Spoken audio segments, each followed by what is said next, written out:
किसी भी political party को हो, तमाम एमपी एमएलए के ऊपर उतना प्रेशर तो बनाना ही चाहिए कि हमारे मुद्दे पर या तो बोले या तो घर वापसी की तैयारी कर ले। इतना प्रेशर यदि हम अपने ही समाज के नेता के ऊपर नहीं बना पाएंगे तो मोदी जी से हम लोग क्या सवाल कर लेंगे। 2024 के चुनाव के पहले ये लोग अपने ही पार्टी के किसी नेता को मरवाना चाहते हैं, आतंकवादियों की घुसपैठ का मामला खड़ा करेंगे, पाकिस्तान के साथ मैच फिक्सिंग करके दुबई में मीटिंग कर रहे हैं कि कैसे युद्ध की बात को फैलाया जाए, एक वॉर मॉन्गरिंग खड़ा किया जाए। महाराष्ट्र के अंदर आने वाले 1 साल के भीतर 67,000 सरकारी स्कूल बंद करने वाले हैं। न रहेगा बांस न बजेगी बांसुरी।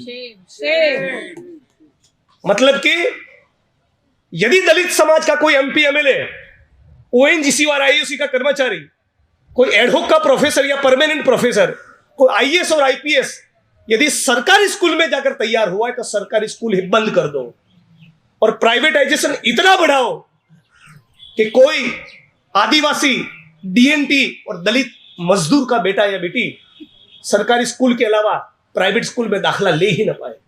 ये जो संविधान के कारण एक नई क्रांति शुरू हुई थी, उसके खिलाफ पिछले 10 साल से नरेंद्र मोदी की सरकार के शासन के दौरान काउंटर रेवोल्यूशन पार्ट 2 शुरू हो चुका है। उसके खिलाफ की लड़ाई में हम लोग यहां बैठे हैं। पहले जो मनुष्य की व्यवस्था थी वो कह रही थी कि एक ही समुदाय का नॉलेज पे कंट्रोल रहेगा, पढ़ेगा भी वही, पढ़ाएगा भी वही। डॉक्टर बाबा साहब अंबेडकर और संविधान ने कहा नथिंग डूइंग, अब कोई ऋतु सिंह यूजीसी की चेयरमैन भी बनेगी, गेट लॉस्ट। लक्ष्मण यादव जी को इसलिए निकाला, डॉक्टर ऋतु सिंह को इसलिए टारगेट किया, रतनलाल जी के लिए इतनी मुश्किलें इसलिए बढ़ती रहती, इतने मुकदमे इसलिए होते कि यही तो वो लोग हैं जो नई पीढ़ी को तैयार करते हैं, जो 14 अप्रैल मनाते हैं, 6 दिसंबर मनाते हैं, संविधान दिन मनाते हैं, फूले की बात करते हैं, अंबेडकर की बात करते हैं, पेरियार की बात करते हैं, सड़क पे उतरते हैं, इंकलाब जिंदाबाद करते हैं। ये बताते हैं कि 13 पॉइंट रोस्टर के मुद्दे पे सड़क पर उतरना पड़ेगा।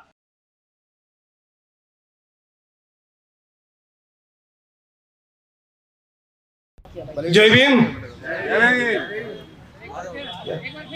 दिल्लियों की सर्दियों वाला जय भीम नहीं चलेगा। जय भीम, जय भीम। आज मेरा गला थोड़ा मोदी जी की नीयत की तरह हो गया है। आज ही सुबह साथी लक्ष्मण यादव से बात हुई तो उन्होंने बताया कि दिल्ली यूनिवर्सिटी जब मंडल कमीशन वाला आंदोलन चल रहा था तब मंडल के खिलाफ, सामाजिक न्याय की लड़ाई के खिलाफ यहां पर कुछ मनुवादियों ने क्रांति चौक खड़ा किया था। और आज मैं गुजरात से चलकर यह कहने के लिए आया हूं, उसको उल्टा करने के लिए, मनुस्मृति के खात्मे के लिए, सामाजिक न्याय को सुनिश्चित करने के लिए प्रोफेसर डॉक्टर ऋतु सिंह ने दोबारा क्रांति चौक यहां पर खड़ा किया है, अंबेडकर चौक खड़ा किया है। 108 दिन साथी ने बताया था, बिल्कुल सही कहा कि डॉक्टर बाबा साहब अंबेडकर का कहना था कि किसी भी समाज की कितनी तरक्की हुई उसका मापदंड क्या है, उसका क्राइटेरिया क्या है। तो बहनों ने क्या तरक्की की, महिलाओं की क्या तरक्की हुई, उनकी क्या प्रगति हुई, उससे पता चलेगा। ये कहने वाले डॉक्टर बाबा साहब अंबेडकर आज हमारे बीच में जिंदा होते तो आज डॉक्टर ऋतु के साथ खड़े होते। साथियों, जैसा कि मैंने पहले रतनलाल जी से लेकर सभी साथियों ने, राहुल नागपाल जी ने, सभी ने बताया, ये केवल ऋतु का मामला नहीं है। ऋतु का मामला तो बहुत साफ है, उसमें तो दूध का दूध और पानी का पानी इन मनुवादियों की पुलिस ने खुद कर दिया है। तभी तो मुकदमा दर्ज हुआ है, तभी तो एफआईआर हुआ है, तभी तो चार्जशीट हुआ है। एट्रोसिटीज एक्ट का प्रावधान साफ तौर पे कह रहा है यदि आप दलित और आदिवासी नहीं, और दलित और आदिवासी के हित को, उसके इंटरेस्ट के खिलाफ कोई भी मामला जाए, उस प्रकार का फर्जीवाड़ा आप करते हो, तो वो एट्रोसिटी एक्ट के तहत वो मुकदमा होता है। सुप्रीम कोर्ट के, हाई कोर्ट के जजमेंट से इतने 60-70 सालों के दौरान इस मुल्क की हाई कोर्ट और सुप्रीम कोर्ट ने जो जूरिस्प्रूडेंस डेवलप किया है, उसका ये इंसल्ट है कि इस मोहतरमा की गिरफ्तारी नहीं हो रही है। सुप्रीम कोर्ट ने तो यहां तक कहा, जस्टिस काजू और ज्ञानसुधा मिश्रा के जजमेंट में, कि यदि एट्रोसिटी एक्ट के तहत मुकदमा दर्ज हुआ है और यदि पुलिस गिरफ्तारी नहीं कर रही और उस मामले की शिकायत किसी executive magistrate, sub divisional magistrate, district magistrate, investigating officer और आईओ के सामने यह कंप्लेन किया जाए कि पुलिस गिरफ्तारी नहीं कर रही है, और उसके बावजूद यदि executive magistrate, sub divisional magistrate, SP और कलेक्टर गिरफ्तारी सुनिश्चित नहीं करवाते, तो जिसने एट्रोसिटी की है उसको तो क्रिमिनली चार्जशीट करना ही करना, इन अफसरों के खिलाफ भी डिपार्टमेंटल चार्जशीट होना चाहिए। लेकिन अब तो कानून कहां रहा है। मैंने एक ट्वीट किया और सीधा 2500 किलोमीटर आसाम की जेल में। आज प्रोफेसर रतनलाल जी के खिलाफ क्यों मुकदमे हो रहे हैं? क्यों मुझे आसाम की जेल में डाला? क्यों ऋतु को टारगेट किया गया? भाई, ये वही तो लोग हैं जो दलित समाज की, बहुजन समाज की एक नई पीढ़ी को तैयार करते हैं। अभी मैं 6 दिसंबर से मुंबई गया था। चैत्य भूमि की जगह पर मुझे पहुंचते पहुंचते 2.5 घंटा लगा, और वो भी अगर गाड़ी में पहले स्टिकर चिपकाया था विधायक गुजरात से, तब जाकर जा पाया। 3 दिन तक महाराष्ट्र के कोने कोने से लोग आते हैं, बहनें माताएं सर पर अनाज की बोरी रखकर आती है, और कितना 1.5 दिन, 2 दिन, 2.5 दिन सड़क पर लंबी कतार में खड़े रहते हैं डॉक्टर भीमराव बाबा साहब अंबेडकर के दर्शन के लिए। तो ये तो इमोशन है। लक्ष्मण यादव का काम ये है, रतनलाल जी का काम ये है, रितु सिंह का काम ये है कि उस इमोशन को विचारधारा में परिवर्तित करे। इस बात का इनको तकलीफ है। ये गांवों में, तहसीलों में, भारत भूमि के एक कोने में डॉक्टर बाबा साहब अंबेडकर को लेकर एक जो कट्टर मोहब्बत है, दिलों में जो प्यार है, उस प्यार को इमोशन से ऊपर उठकर संसाधनों के बंटवारे की ओर ले जाना, सत्ता में भागीदारी की बात सिखाना, ये काम डॉक्टर रितु कर रही थी। उस बात की उनको चुभन थी। लक्ष्मण यादव जी को इसलिए निकाला, डॉक्टर रितु सिंह को इसलिए टारगेट किया, रतनलाल जी के लिए इतनी मुश्किलें इसलिए बढ़ती रहती, इतने मुकदमे इसलिए होते हैं कि यही तो वो लोग हैं जो नई पीढ़ी को तैयार करते हैं, जो 14 अप्रैल मनाते हैं, 6 दिसंबर मनाते हैं, संविधान दिन मनाते हैं, फूले की बात करते हैं, अंबेडकर की बात करते हैं, पेरियार की बात करते हैं, सड़क पे उतरते हैं, इंकलाब जिंदाबाद करते हैं, ये बताते हैं कि 13 पॉइंट रोस्टर के मुद्दे पे सड़क पर उतरना पड़ेगा। ये नई पीढ़ी को तैयार करना मनुवाद के खिलाफ, उस बात की तकलीफ है। ये लड़ाई मनुवाद के खिलाफ की है। और आज इस मुल्क में जो चल रहा है, बाबा साहब अंबेडकर के शब्दों में कहूं तो ये कुछ नहीं, काउंटर रेवोल्यूशन पार्ट 2, ये प्रतिक्रांति भाग 2 चल रहा है। 3-3.5 हजार साल पहले जाति व्यवस्था का निर्माण हुआ। ब्राह्मण, क्षत्रिय, वैश्य, शूद्र, इस व्यवस्था में हम लोग बिखर गए पूरी भारत भूमि, और उसके खिलाफ एक व्यापक स्तर पर सबसे बड़ा इंकलाब किसी ने किया तो उस शख्सियत का नाम है गौतम बुद्ध। मनुवाद को नेस्तो नाबूद किया गौतम बुद्ध ने।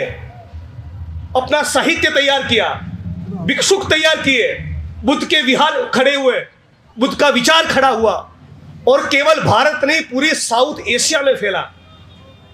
गुजरात के जुनागढ़ में से भी बुद्ध की मूर्तियां निकलती है, और उड़ीसा से भी निकलती है, इंडोनेशिया में भी मिलती है, ईरान में भी मिलती है। लेकिन इस गौतम बुद्ध की मानवता की, जातिवाद को खत्म करने की क्रांति के खिलाफ और एक नए सिरे से मनुवादी लोग एकत्रित होकर बुद्ध की क्रांति को खत्म किया, बुद्ध के विहारों को खत्म किया, उसके भिक्षुकों को खत्म किया, और इसको डॉक्टर भीमराव बाबा साहब अम्बेडकर कहते हैं वो थी प्रतिक्रांति, काउंटर रेवोल्यूशन। और उस काउंटर रेवोल्यूशन के सामने नए सिरे से एक भक्ति आंदोलन खड़ा हुआ। कोई रविदास निकले जो कहते हैं कि ऐसो चाहूं राज में जहां मिले सभी को अन्न, दलितों को नहीं, मिले सभी को अन्न। ऐसो चाहूं राज में जहां मिले सभी को अन्न, छोटे बड़े सब सम बसे रविदास रहे प्रसन्न। उसी शैली में कबीर ने कहा कि साईं इतना दीजिए जामे कुटुंब समाए, मैं भी भूखा ना रहूं साधु न भूखा जाए। तो मनुवादियों के एजेंडा को क्रांति के जरिए गौतम बुद्ध ने खत्म किया, और उस गौतम बुद्ध की विरासत को दोबारा मनुवादियों ने काउंटर रेवोल्यूशन करके खत्म किया। उस काउंटर रेवोल्यूशन के सामने खड़े हुए और एक बार रविदास, नानक, कबीर, ज्ञानदेव, नामदेव, तुकाराम, नरसिंह मेहता, सूफी संत और भक्ति आंदोलन के सारे लोग। 600-800 साल ये क्रांति चली, लेकिन उसमें पॉलिटिकल तड़का पहली बार किसी ने दिया तो वो दिया ज्योतिबा फूले ने। उसको पॉलिटिकल तड़का दिया रामास्वामी पेरियार ने। वो सामाजिक, सांस्कृतिक, आध्यात्मिक मूवमेंट को राजकीय तड़का लगाया डॉक्टर भीमराव बाबा साहब अम्बेडकर ने। और उन्हीं दिनों के दौरान सभी जाति धर्म के, सभी स्ट्रीम्स के, सभी प्रवाहों के, सभी रंगों के लेकर स्वतंत्रता का आंदोलन चल रहा था। उसकी भी कुछ विरासत सेलिब्रेट करने जैसी है। और उसके बाद इन सभी की फिलोसॉफी को, सभी के विचारों को डॉक्टर भीमराव बाबा साहब अम्बेडकर ने संविधान में पिरोया, और वो संविधान धीरे धीरे करके डिलीवर कर रहा था। पहले जो मनुष्य की व्यवस्था थी वो कह रही थी कि एक ही समुदाय का नॉलेज पे कंट्रोल रहेगा, पढ़ेगा भी वही, पढ़ाएगा भी वही। डॉक्टर बाबा साहब अम्बेडकर और संविधान ने कहा नथिंग डूइंग, अब कोई ऋतु सिंह यूजीसी की चेयरमैन भी बनेगी, गेट लॉस्ट। जमीनों के ऊपर केवल एक ही जाति के लोगों का कब्जा था। संविधान ने और डॉक्टर बाबा साहब अम्बेडकर ने कहा गेट लॉस्ट, अभी जमीनों का आवंटन होगा, एक एक जिलों में होगा, एक एक तहसील में होगा, और उसके कारण हजारों लाखों एकड़ जमीन का आवंटन हुआ। वैश्य समाज का ही कब्जा रहेगा सारे बिजनेस के ऊपर। अब कोई प्रोफेसर रतनलाल या उनका चचेरा भाई भी पटना के, दिल्ली के किसी मॉल में एडिडास का शोरूम भी कर सकता है। ये जो संविधान के कारण एक नई क्रांति शुरू हुई थी, उसके खिलाफ पिछले 10 साल से नरेंद्र मोदी की सरकार के शासन के दौरान काउंटर रेवोल्यूशन पार्ट 2 शुरू हो चुका है। उसके खिलाफ की लड़ाई में हम लोग यहां बैठे हैं। इनको इसलिए निकाला जा रहा है, ये बता रहे हैं कि क्या चल रहा है मुल्क के अंदर। पेरियार ने कहा, अंबेडकर ने क्या कहा, फूले ने क्या कहा, और गोलवलकर ने क्या कहा। आज ये भारत की बेटी हमारे बीच में खड़ी है। दिल्ली की सड़कों पर हमारी बेटियां, एथलीट महीनों तक बलात्कार की कंप्लेंट को लेकर बैठी रही। बहुत से लोगों को ये ख्याल आया होगा, इतना जबरदस्त मुद्दा, महिलाएं कह रही है कि बलात्कार हुआ, फिर भी मोदी की सरकार उसका कॉग्निजेंस क्यों नहीं ले रही है। उससे तो इलेक्टोरल लॉस हो सकता है, चुनावी राजनीति में नुकसान हो सकता है। मदारी को विश्व गुरु बनना है तो उसकी इमेज को भी धब्बा लग सकता है, फिर भी उसका कॉग्निजेंस नहीं लिया, क्यों। तो मैं भी पढ़ रहा था 1960 में गोलवलकर, आरएसएस, मोदी और भाजपा के गुरु, गुजरात आए थे, और 1960 में अहमदाबाद के गुजरात यूनिवर्सिटी के समाज विज्ञान विभाग में उन्होंने एक लेक्चर लिया। और रतनलाल जी उस लेक्चर में ऐसा कहा कि प्राणियों में क्रॉस ब्रीडिंग के संकर प्रयोग करने की आज लोगों में हिम्मत होती है, लेकिन इंसानों में ऐसे प्रयोग करने की हिम्मत नहीं। लेकिन किसी जमाने में आरएसएस के, भाजपा के, मोदी साहब के गुरु गोलवलकर के शब्द सुनिए, और ये डॉक्यूमेंट किया है, रिपोर्ट किया है 2 जनवरी 1961 के दिन। ऑर्गेनाइजर ने ये कहा है, गोलवलकर जी ने, कि किसी जमाने में हमारे पुरखों ने ऐसी परंपरा खड़ी की थी कि भारत की सभी जाति की विवाहित महिलाओं की पहली संतान नंबूद्री ब्राह्मण से करवाते थे, और तब तक उसे संतान प्राप्ति का अधिकार नहीं था। आप सोचिए, तो कहना ये चाहता हूं कि गुरु के ये संस्कार है तो चेले के क्या होगे ये समझ लीजिएगा। आज गुजरात से चलकर ये कहने के लिए आया हूं। गीता प्रेस गोरखपुर की किताब है, गृहस्थ जीवन में कैसे जिए, रेलवे स्टेशन पे मिलेगी। तो पढ़ रहा था बीच में, तो उसमें सवाल जवाब का फॉर्मेट है। उसमें लिखा है कि विवाहित महिला के ऊपर बलात्कार हो तो क्या करना चाहिए। जवाब, आरएसएस के लेखक गृहस्थ जीवन में कैसे जिए इस किताब में, जिसको गीता प्रेस गोरखपुर ने छापा, उसमें लिख रहे हैं कि यदि विवाहित महिला पे बलात्कार हो तो जहां तक संभव हो उसे, और पता चलने पर उसके पति दोनों को चुप रहना चाहिए। अब पता चल रहा है कि मणिपुर में क्यों चुप है। तो ये लड़ाई साथियों, इस प्रतिक्रांति के खिलाफ हम लोगों की लड़ाई है। इन लोगों ने देखा कि ये धरने को फंड कौन कर रहा है, रितु जी के।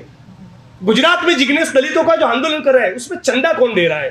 तो पता चला कोई ओएनजीसी का एम्प्लॉई है, कोई आईयूसी का एम्प्लॉई है, कोई बैंकर है, कोई एलआईसी का एजेंट है, कोई एलआईसी का कर्मचारी है, कोई पटवारी है, कोई कांस्टेबल है, कोई पुलिस का इंस्पेक्टर है, कोई टीचर है। ये पूरा मिडिल क्लास कहां से तैयार हुआ उसका उन्होंने विश्लेषण किया है इन संघियों ने। तो पता चला कि ये सारे लोग बिहार के या गुजरात के किसी गांव के छोटी स्कूल में तैयार हुए। अब क्या हो रहा है प्रतिक्रांति के दौर में, महाराष्ट्र के अंदर आने वाले एक साल के भीतर 67,000 सरकारी स्कूल बंद करने वाले हैं। न रहेगा बांस न बजेगी बांसुरी। मतलब कि यदि दलित समाज का कोई एमपी एमएलए, ओएनजीसी और आईयूसी का कर्मचारी, कोई एडहोक का प्रोफेसर या परमानेंट प्रोफेसर, कोई आईएएस और आईपीएस यदि सरकारी स्कूल में जाकर तैयार हुआ है तो सरकारी स्कूल ही बंद कर दो और प्राइवेटाइजेशन इतना बढ़ाओ कि कोई आदिवासी, डीएनटी और दलित मजदूर का बेटा या बेटी सरकारी स्कूल के अलावा प्राइवेट स्कूल में दाखिला ले ही ना पाए। राइट टू एजुकेशन उसको केवल कागज पे रखो। स्कॉलरशिप मिलती है, थोड़ा बहुत भी टिक जाते ये लोग कैसे, तो पता चला स्कॉलरशिप इनको मिलती है। मोदी साहब की मेहरबानी से 4 साल तक 50 लाख से ज्यादा दलित और आदिवासी स्टूडेंट्स की स्कॉलरशिप को ब्लॉक कर दिया। और फिर आप विश्वविद्यालय में आते हो तो रितु की तरह उसको टारगेट करो, रतनलाल की तरह उसके ऊपर मुकदमे दर्ज करो।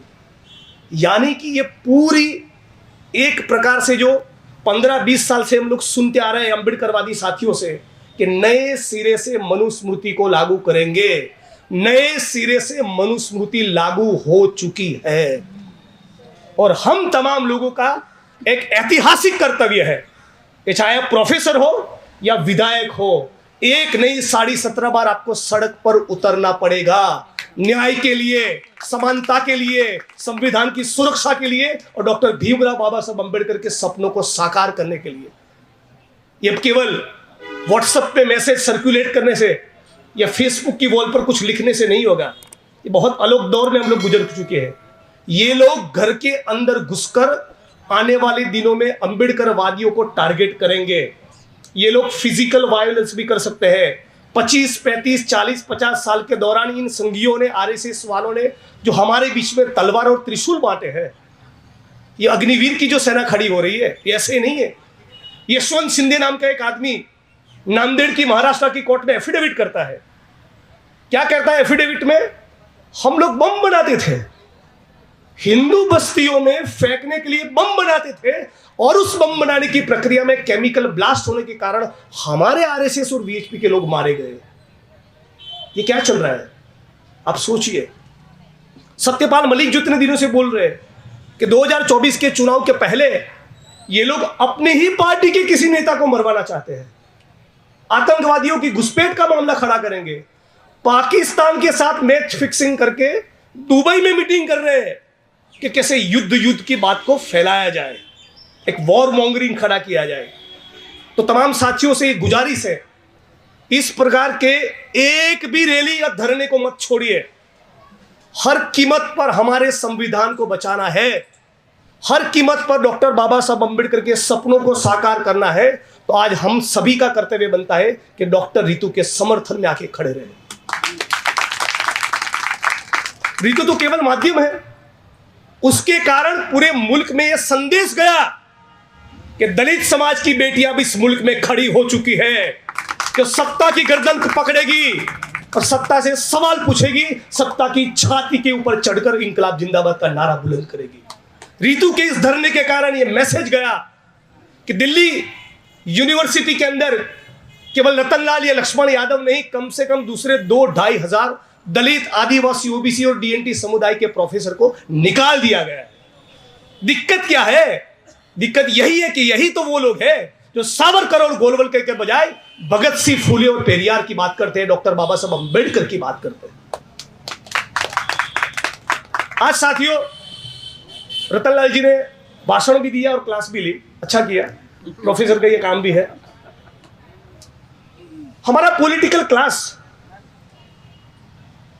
इतना निकम्मा हो चुका है कि सड़क पर तो नहीं ही उतर रहा, पार्लियामेंट और असेंबली में भी बोलने को तैयार नहीं है। लेकिन 2 अप्रैल का भारत का जो बंद है वो बड़ा ऐतिहासिक आंदोलन में मानता हूं, और इसलिए उसमें किसी भी नेता ने कॉल नहीं दिया था, किसी भी नेता का, पॉलिटिशियन का चेहरा उसमें नहीं था, किसी भी व्हाट्सएप के मैसेज के ऊपर, और फिर भी सरकार के खिलाफ भारत के इतिहास का एक ऐसा बंद हुआ जिसको आने वाली पीढ़ियां याद रखेगी। उन सड़क पर उतरने वाले भीम सैनिकों और अंबेडकरवादियों के बीच में एक 5 MP MLA भी इस मुल्क के नहीं थे। इस बात को भी हमें घर घर तक पहुंचाना पड़ेगा।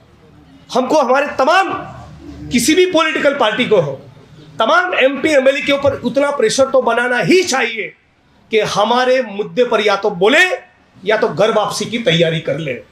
इतना प्रेशर यदि हम अपने ही समाज के नेता के ऊपर नहीं बना पाएंगे तो मोदी जी से हम लोग क्या सवाल कर लेंगे?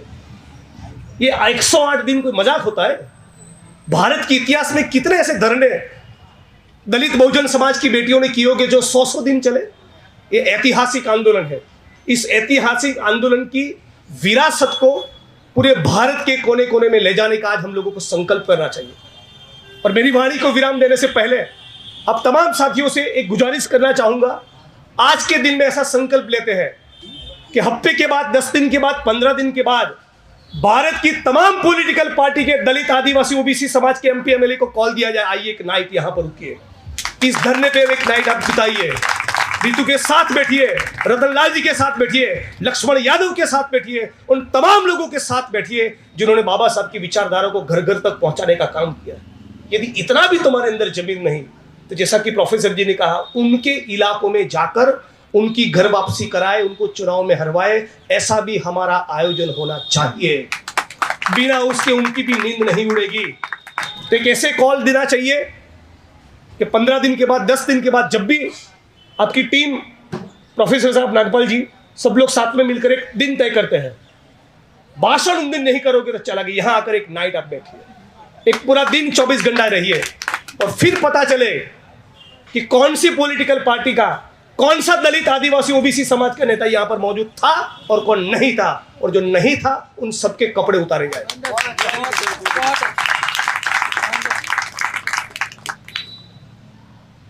इन मोहतरमा रोई के बारे में तो केवल इतना कहना चाहूंगा, आप भी महिला है, आपके ऊपर तो क्या है, आपको तो एक ही मन कर रहा है कि मनुस्मृति की कॉपी आपको गिफ्ट कर दूं। इससे अतिरिक्त कुछ नहीं कहना चाहूंगा। एक महिला होकर दूसरी महिला का सम्मान नहीं कर रहे, एक महिला होकर अपनी कलीग के खिलाफ फर्जीवाड़ा कर रहे हैं, एक महिला होकर अपनी कलीग के खिलाफ उन 35 स्टूडेंट को खड़ा कर दिया जिन्होंने उनके खिलाफ कभी कुछ कहा ही नहीं है। वो 35 बच्चे एग्जिस्ट ही नहीं करते, वो स्टूडेंट। और जो इन्वेस्टिगेटिंग ऑफिसर है, उनको बता दूं, विधायक तो हूं लेकिन वकील भी हूं, सेक्शन 4 एट्रोसिटी एक्ट की आपके लिए ही बनी है, इस बात को याद रखिएगा। सेक्शन 4 एट्रोसिटी एक्ट ये कहता है, यदि कोई if somebody is willfully neglecting the duty, तो उसके खिलाफ भी मुकदमा दर्ज होगा। तो साथियों, खाली पड़े सारे यूनिवर्सिटी के, सारे कॉलेज के तमाम सरकारी पदों को भरा जाए। इस मुल्क के सभी स्टेट में कितना बैकलॉग है उसको पब्लिक डोमेन में लाया जाए, उस तमाम बैकलॉग को भरा जाए, उस बैकलॉग को आरक्षण की नीति के साथ सही स्पिरिट से लागू किया जाए और जाति जनगणना का मुद्दा हम तमाम लोगों को इसलिए भी उठाना चाहिए कि पता तो चल गया कि दलित कितने हैं उस मुल्क में, आदिवासी कितने हैं। अरे 48% निकलेंगे ओबीसी या 54% निकलेंगे, लेकिन रफ आइडिया तो हमको भी है ना बिना जनगणना के। लेकिन जनगणना इसलिए करवानी है कि दलित, आदिवासी, ओबीसी, डीएनटी, इन वंचित समुदायों की जनगणना हो, उसके बाद असली एजेंडा खड़ा होगा। और असली एजेंडा यह होगा कि अब बताइए कि इस मुल्क के न्याय तंत्र में कितने ओबीसी, आदिवासी और दलित हैं। अब बताइए कि इस मुल्क में कितने दलित, आदिवासी, ओबीसी के पास जमीन है। अब बताइए कि इस मुल्क में माइनिंग के ठेके, बड़े बड़े टेंडर और कॉन्ट्रैक्ट किसको मिलते हैं। मामला, असली लड़ाई तो संसाधनों की है, असली लड़ाई तो शोषण के खिलाफ की है। और जैसे कि रितु ने कहा कि लड़ाई किसी ब्राह्मण के खिलाफ नहीं, ब्राह्मणवाद, मनुवाद के खिलाफ है। और इसलिए इस बात को भी स्पष्ट करता हूं, यदि कोई फैक्ट्री है, उस फैक्ट्री के अंदर 300 ब्राह्मण समाज के मजदूर है और यदि उसका शोषण करने वाला मालिक दलित है तो उसके खिलाफ भी है। यह है अम्बेडकरवाद, ये है हमारी सोच। ये अलग बात है कि उसका नंबर बाद में रखेंगे, उसका कार्यक्रम बाद में लगेगा, लेकिन हम सारे शोषण के खिलाफ खड़े हो, सारे अत्याचार अन्याय के खिलाफ खड़े हो। साथ ही डॉक्टर रितु के लिए एक जबरदस्त तालियों के साथ उसका स्पिरिट बढ़ाया जाए और आने वाले दिन में कोई एक तारीख तय करके मैं दोबारा यहाँ आऊँगा। हम तमाम लोग मिलकर पूरे सम्मान के साथ इस मुल्क की सभी पॉलिटिकल पार्टी के सभी दलित नेताओं को, सभी आदिवासी ओबीसी नेताओं को एक दिन हमारे बीच धरने में बैठने का आमंत्रण देते हैं और फिर पता चलेगा कि दूध का दूध और पानी का पानी क्या होता है। जय भीम, इंकलाब जिंदाबाद।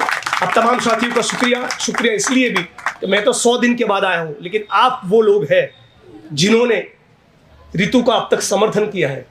मैं बहुत से वीडियोस इन दिनों में देखता रहा। लक्ष्मण यादव जी यहाँ पर आए, डॉक्टर वकील भानु प्रसाद जी भी यहाँ पर उपस्थित रहे, प्राचार्य साहब तो लगातार यहीं पर रहते हैं। आप तमाम लोगों की बदौलत ये 108 दिन का ये आंदोलन, ये धरना जीवित रहा है। आप तमाम लोगों को भी सैल्यूट करता हूँ, नील सलाम कहता हूँ, जय भीम कहता हूँ।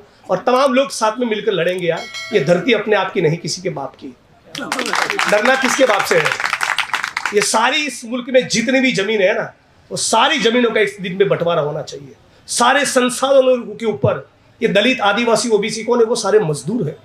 ये दिल्ली यूनिवर्सिटी हो या पार्लियामेंट का मकान हो, ये गुजरात की विधानसभा का मकान हो, किसी दलित, आदिवासी के खून और पसीने से बहा है।